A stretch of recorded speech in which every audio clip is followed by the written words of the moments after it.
Alright, so I got a coon trapping tip for you guys today, and this one's specifically for dog-proof coon traps.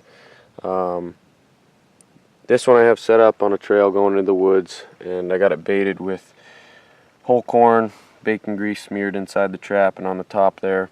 And then I've been using fish pellets recently. I don't like to use a lot just because you have to buy them, but I use a little bit. I think it adds a little fishy smell that might pique a coon's interest that normally wouldn't come and investigate this trap. So anyway, I've been having issues with mice and moles and chipmunks coming over and stealing the bait out of my trap, and they'll pick it clean.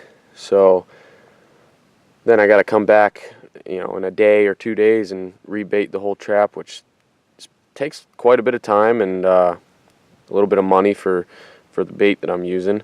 So I've heard of people using like soup cans, they'll put it over the trap, but the way I'm doing it is I take a pop can or beer can, cut the bottom off about 1 inch like that, and when it bends over it slips right on the trap and fits pretty snug on there. So a mouse or something coming through isn't going to be able to pop that off, but a coon will work with their hands, and with a little bit of working they're going to be able to pop that off. These are pretty easy to make. They're really light. You can carry a lot of them out on the trap line. They don't cost anything, and you don't really got to worry about losing them or anything. Pitch them in the garbage after this year's over, or keep them till next year. It doesn't really matter.